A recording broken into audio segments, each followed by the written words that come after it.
get the go to squeeze out life part. So I think that's quite emotional. It's almost quite graphic. It implies a difficulty, a pain, a suffering with the verb squeeze. And also, it sounds quite routine. Like mothers go to squeeze out life. Like not once or twice, but it happens often. It's repetitive. It's a cycle. And then it's quite disconnected. There's no personal connection or no emotion with this. Kind of contrast with the attitude to birth that we have in the West, arguably, where obviously we celebrate births with birthdays. It's quite a joyous, happy thing to have a child. It's new life. It's exciting. It's a good time. It's a good time. But obviously we're getting something different here. It's something more routine and something that has no emotion or value to it. It's just done for the sake of most likely for the economic purposes. Again, it suggests poverty, circumstance, undermines the human instinct to love and nurture a child. Again, something that we value in the West, in Western worlds. And then we get the detachment from the blame of the birth parents. Instead, it's more comment on the situation. Again, we get no kind of sense of anger from the speaker that she was one of these babies who were just squeezed out with no emotion. I think the speaker is generally trying to comment on the situation and the plight of these women and trying to express and understand their difficulties. So the next stanza is watch body slither out from body, feel for penis or no penis, toss the baby to the heap of others. So the image of the body slithering out is quite grotesque. It's almost animalistic. The description is very kind of natural, very raw.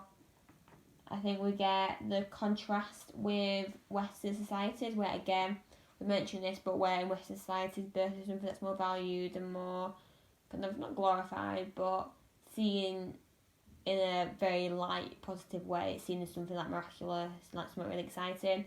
But here it's more raw, it's real, it's just how it is.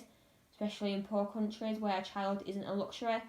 Society isn't child-centred, where we see it now, and we see the importance of babies and to kind of pamper them almost.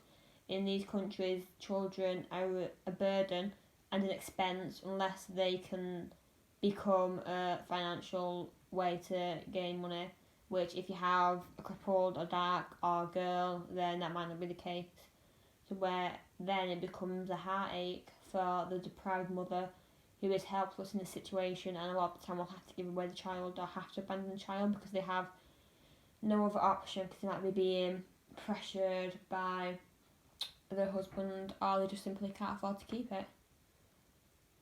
And then we get a similar disattachment from the speaker where the language again is so raw and real. The speaker isn't necessarily kind of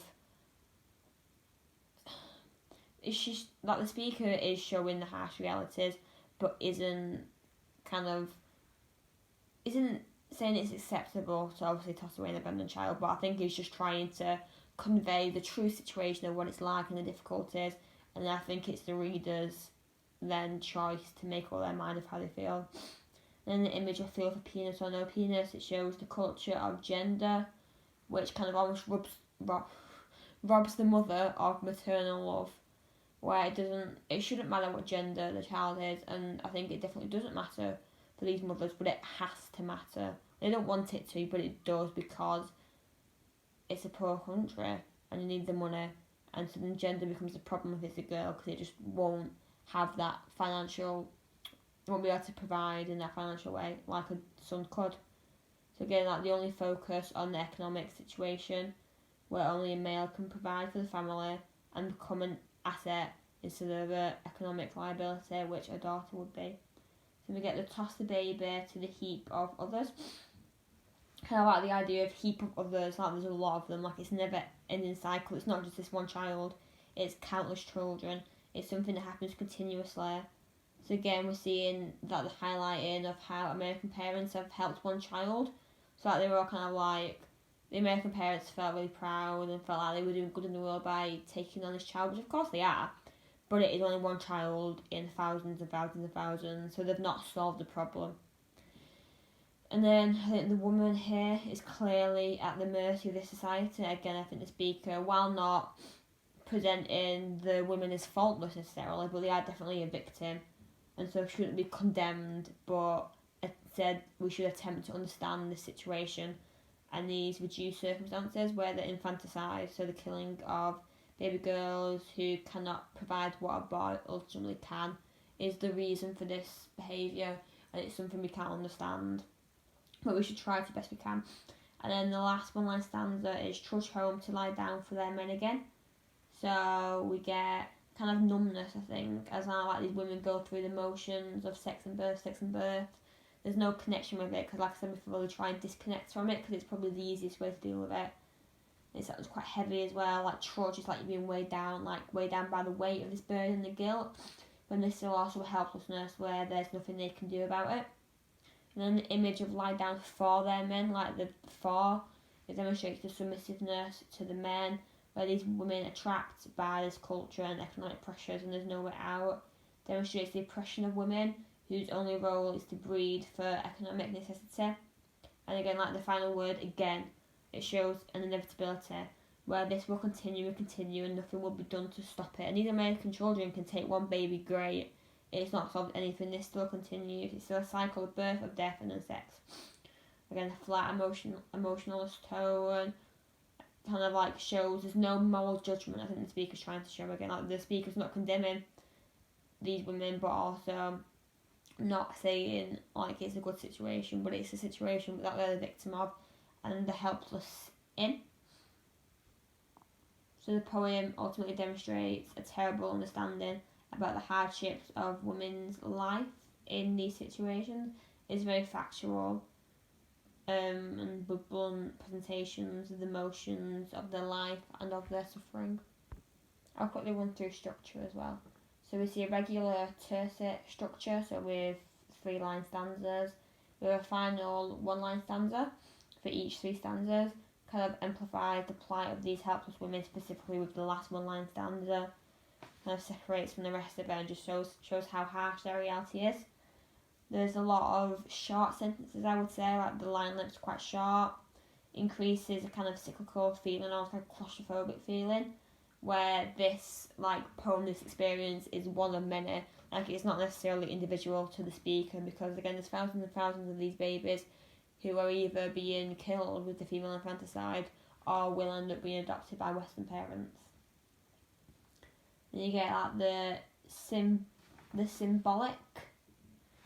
It's quite symbolic, where these short lines can represent like the tragically short lives of most of these girls. I think that might be a bit of a stretch, but I think it's a nice one to know. You never know. I think the realities of these lives are presented without romanticising or glorifying. Again, there's no kind of like tricks with the structure. There's nothing like relatively like to the imagination about it. Again, it's quite raw. It's quite factual. Makes it more personal. Then if we move on to language now, like the lack of figurative language, it's all very raw, very real. And then because the poem simply doesn't need any big, elaborate, extended metaphors, because like the facts and the reality of the situation are shocking enough on their own to have a drastic impact on the reader. Again, third person narrative, there's a detachment, I think, between the speaker and her heritage. So when we get like the lines like this girl grows with videotapes, like she's the girl, I think we're all assuming, but it's this girl, it's not me. There's definitely a disconnect there. Then the lack of emotion, while because it's blunt, it's raw, it shows a disconnect with the speaker and her heritage. And then the poem may be an attempt, this is what I am, the poem for the speaker is an attempt to connect with her identity and her heritage and her birth mother. She wants to kind of like be a part of that. She wants to find her roots and where she came from. She doesn't want to live purely in kind of like a Western culture, like a Western kind of bubble where you don't think about other perspectives and other lives. She wants to understand where her parents came from and wants to understand their struggles. And I think the flat and rather emotional tone is important at highlighting this. Thank you for watching, or listening I guess. Bye.